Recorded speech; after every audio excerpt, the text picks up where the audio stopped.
マイの日本語ポッドキャスト。こんにちは。マイの日本語ポッドキャストへようこそ。マイです。皆さんお元気でお過ごしでしょうか？私は元気です。はい、皆さん目覚まし時計って知っていますか？朝起きる時に使うアラーム時計のことですね。私もね、毎朝必ずアラーム時計使っています。でも私はこの目覚まし時計ではなくって、スマートフォンのアラーム機能を使っていますね。うん。なんですけど、私は1回目のアラームでは絶対に起きません。そう。もう絶対に起きられないんですよ。あの、私、アラーム設定するときに、10分刻みで10分ごとにアラームをかけるんですね。で、1回目のアラームが鳴ったら、起きて、で、止めて、また寝るんですよ。そしたらまた10分後に、ブーって鳴って、で、また起きて、止めて、また寝るっていう、これを繰り返してます。毎朝。そう。だからこんな感じなので、旦那さんから、舞ちゃんさ、それってアラームの意味あるのって、もうほんといっつも言われています。私ね、寝ることがほんとに大好きなんですよ。もうめっちゃ好き。もう私の趣味は寝ることですって言えるくらい寝ることが好きなんですね。そして朝は苦手です。皆さんはどうですか？朝、アラームが鳴ったら、1回目のアラームで、スッて起きられるタイプですか？それとも私みたく、アラームが鳴ったら止めて、で、また寝て、で、またアラームが鳴って、で、また止めて、寝てっていう、こういったタイプでしょうか？あの、ぜひね、よかったらコメントで教えてください。で、この目覚まし時計の目覚ましがどういう意味か知っていますか？これは目覚ますっていう、動詞からできた言葉です。で、この目覚ますっていうのは、眠っている人を起こすっていう意味ですね。で、実はこの目覚ましとよく似た言葉で、目覚ましいっていう言葉があります。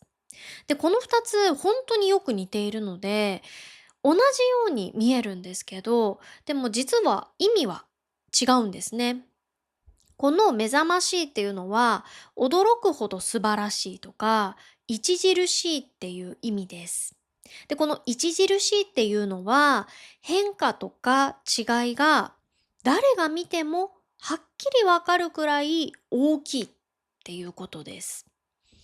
で、例えば、目覚ましい成長とか、目覚ましい活躍、こういった感じで使いますね。日本語にはこのように似ているけど意味が違うっていう言葉がたくさんあります。そういう言葉を一つずつ覚えていくと、日本語がもっと面白く感じるかもしれません。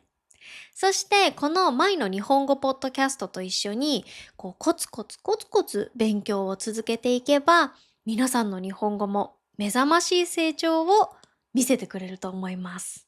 はい。なのでね、今日も一緒に頑張っていきましょう。はい。ではね、今日のテーマ始めていきましょうかね。今日は日本では本当に現金が必要なのかっていうテーマでお話ししていきたいと思います。で、私、今韓国に住んでいるんですけど、韓国に来て3年半くらい経ちました。うん。で、韓国ではお財布を持たずにスマートフォンとかカードだけを持って出かける人が多いんですね。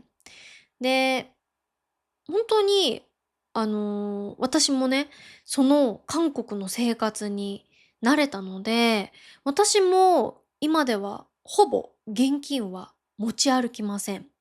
念のため、1万ウォンくらいはいつもお財布に入れています。1万ウォンはだいたい日本円で1000円くらいですね。1000円ちょっとかな。うん。それくらいはいつもお財布に入っているんですけど、でももう本当現金はそれだけ、それしか持っていません。うん。もう本当どこ行ってもカードで支払いができるので、私はもうカードでしかカードしか使いませんね。うん。そう。こんな感じで、その韓国のこの生活に慣れたので、日本に一時帰国した時も、あんまりこう現金を持ち歩かなくなっちゃったんですよ。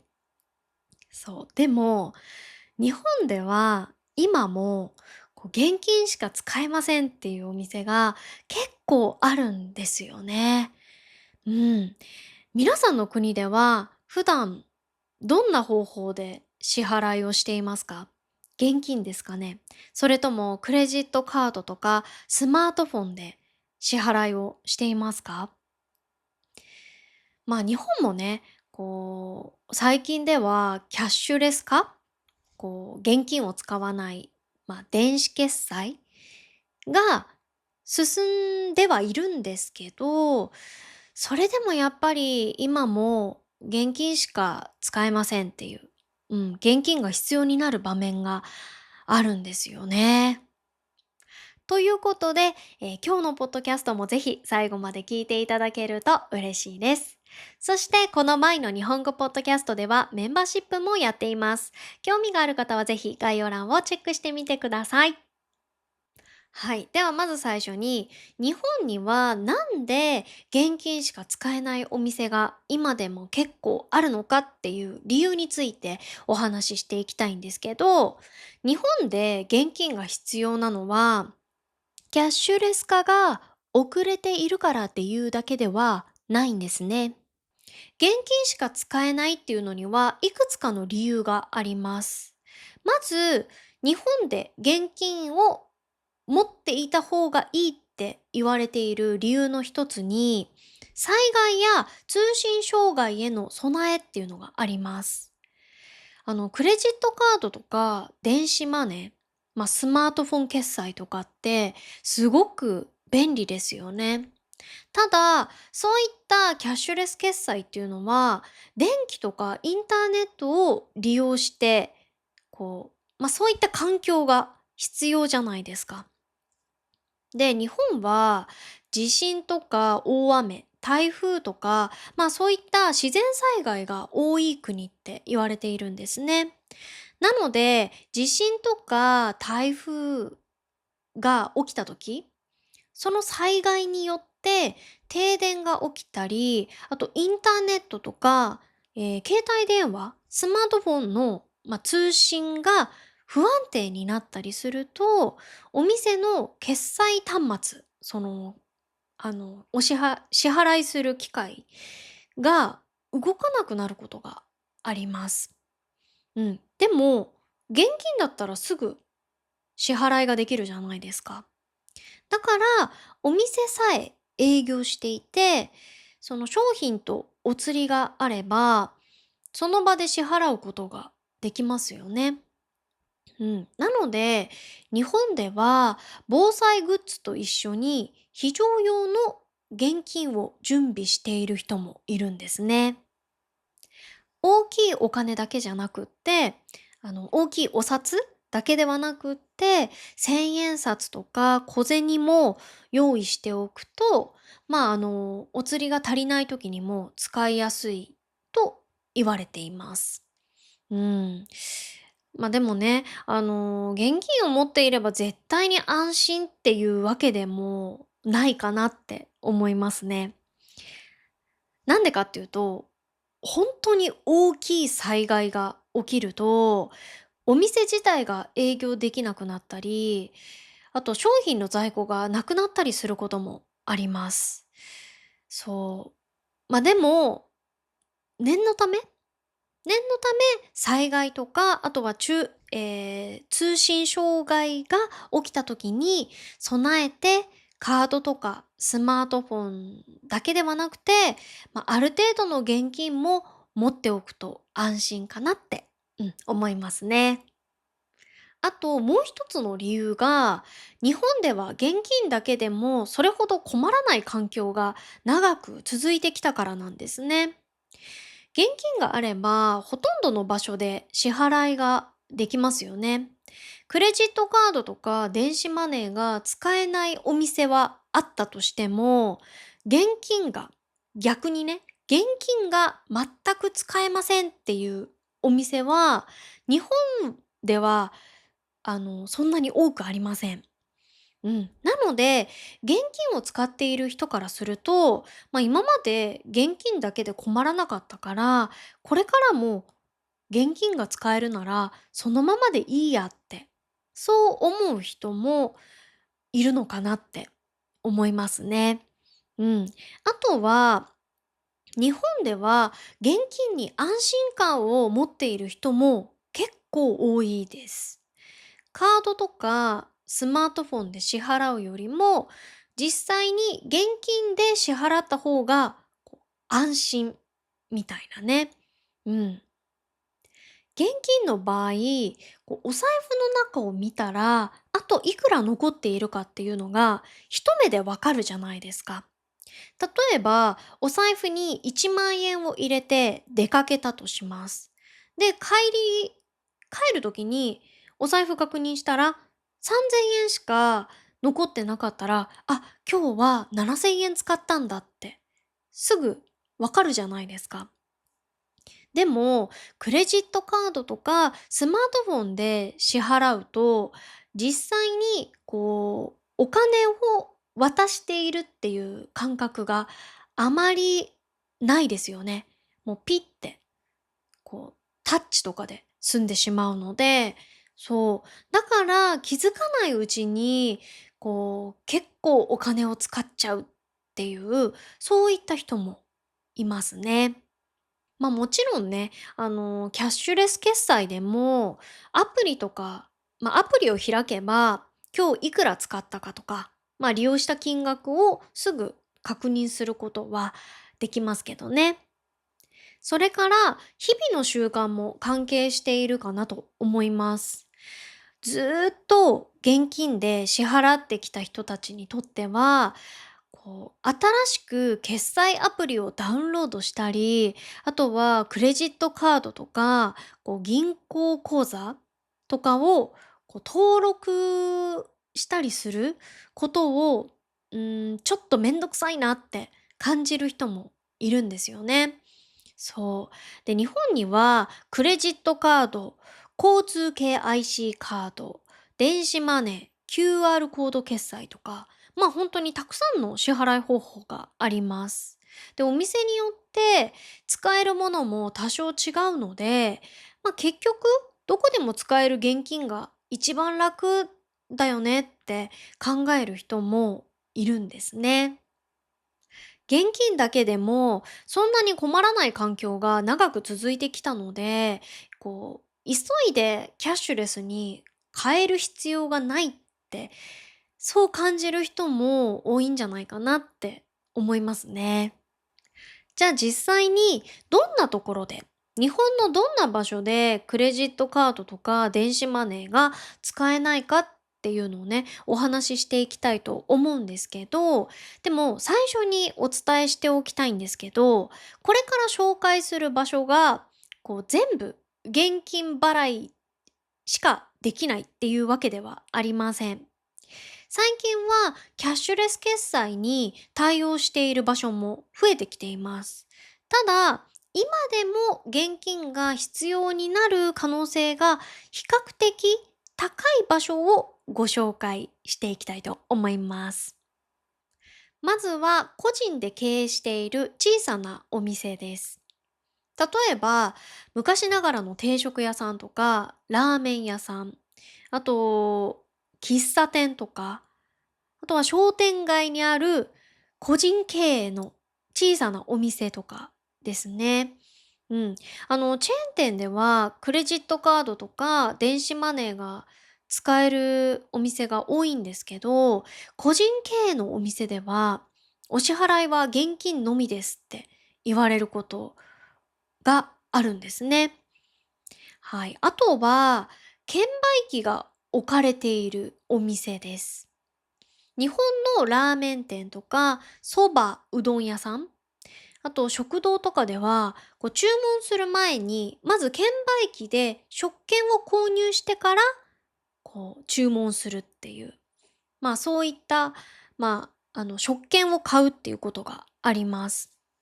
で、最近はカードとか電子マネーに対応している券売機も増えてきているんですけど、でも古いタイプの券売機だと、小銭とか千円札しか使えないっていう券売機もあります。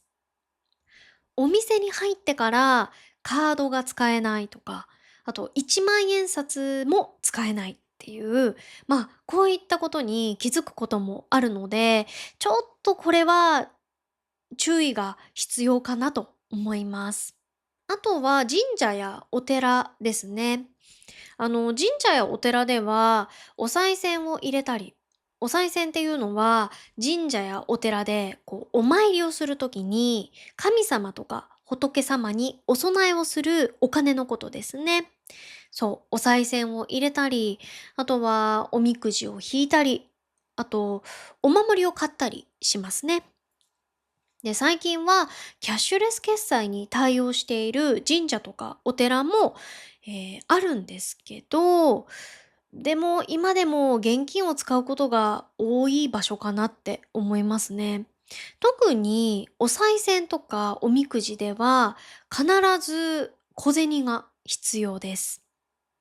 で、日本旅行に行くときに、神社とかお寺も行きたいっていう方、結構いらっしゃるかなって思うんですよね。なので、神社とかお寺へ行く予定がある方は、ちょっと小銭を用意しておくと便利かなと思います。あとは、お祭りとか屋台でも現金を使うことが多いですね。例えば、夏祭りの屋台とか、フリーマーケット、あと地域のイベントなどですね。このような場所では、一時的に出店しているお店が多いので、カード決済の端末、このカード決済の機械を用意していないっていうお店が結構多いんですよ。なので、お祭りとかに行くときは、千円札とか小銭を、少し多めに持っていくといいかなと思います。それと、地方の交通機関や施設も現金が必要なところがありますね。一部の路線バスとか小さな駅、あと地方のタクシーとかだと、カードとか、交通系 IC カードに対応していないっていう場合があります。やっぱり地方では、都市部と比べてね、キャッシュレス決済に対応していない場所がまだ残っているんですよね。なので、現金を持っていないと、移動とか、あと支払いの時に困ってしまうっていう可能性があります。なので、日本の地方を旅行するときには、クレジットカードとかスマートフォンだけじゃなくて、少し多めの現金も持っていくことをお勧めします。で、これは、私が日本に帰った時に、現金を持っていなくて困ったっていう、実際にあったエピソードなんですけど、さっきね、オープニングでも言ったように、韓国での生活に慣れてから、本当に日本でも、もう現金を全く持たずに、カードだけ持ってお出かけしたっていうことが何度かあったんですよ。で、前にね、旦那さんと一緒に日本に一時帰国した時に、お昼ご飯食べに行こうかってなって、で、旦那さんと一緒にね、あの、外出たんですよ。で、その時、もちろん現金は持たずに、カードケースとスマホだけ持って出たんですよね。で、あの個人経営の小さなレストランみたいな、そういったお店に入ったんですよ。それでそこで、お昼ご飯を食べて、で、お支払いの時にレジに行ったら、で、カードをね、私こう出したんですよ。そしたら、お店の人から、「あ、申し訳ありません。うちは現金のみです」って言われたんですね。で、と思って。私現金持ってないじゃないですか、その時。で、うわ、やっばい、やっちゃったと思って。で、もちろん旦那さんも日本円持ってなかったから、もう2人して現金なかったんですよ。で、でもその時、本当に運が良かったんですけど、そのカードケースに日本の銀行カードも一緒に入れてたんですよ。うん。で、あ、銀行カードあると思って。じゃあ、近くのコンビニでお金を下ろして現金で支払おうって思ってね。で、お店の人に、本当に申し訳ありませんって。本当に申し訳ないんですけど、私今、カードしか持ってなくて、現金持ってないんですよ。で、銀行カードはあるので、ちょっと近くのコンビニでお金を下ろして、で、それで支払ってもいいですかって聞きました。そしたらお店の人が、あ、もちろん大丈夫ですよって言ってくださって、で、まあ、近くのコンビニに行ったんですけど、その時に、あの、そのまま、何、お金を払わず逃げるって思われたくなかったから、スマホを置いて、そのお店に必ず戻ってきますよっていう意味ですね。そう。そのために私のスマホを置いて、で、近くのコンビニに行って、お金を下ろして、で、支払いました。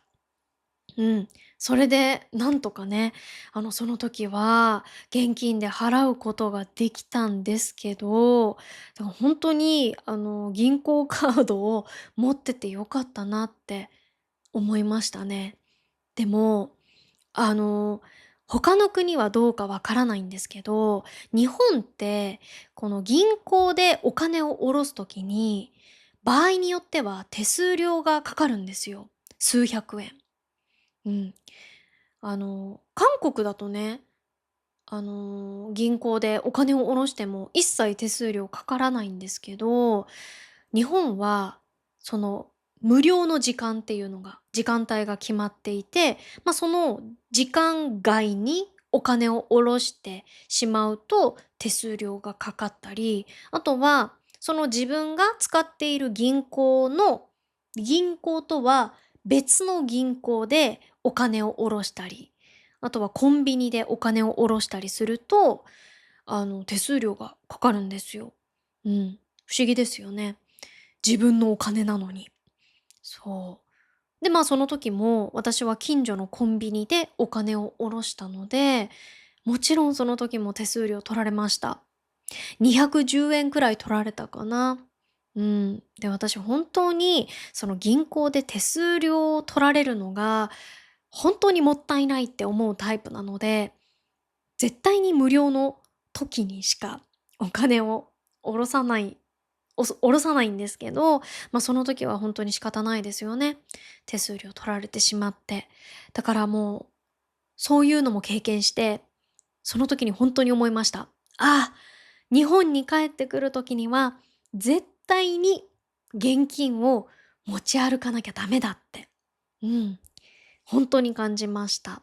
だからもうそれからはだいたい1万円とか2万円くらいはいつもお財布に入れるようにしていますね。はい。はい、今回はですね、日本では今でも現金が必要なのかっていうことについてお話ししました。いかがでしたか？日本でもね、キャッシュレス決済はかなり普及してきてはいます。ただ、やっぱり今でも現金しか使えませんっていうお店もね、あるので、先ほどもお伝えしたように、日本旅行に行く際には、ある程度の現金は持っていた方が安心かなと思います。日本旅行で、私みたくね、現金がなくて困ったっていう経験がある方いますかね？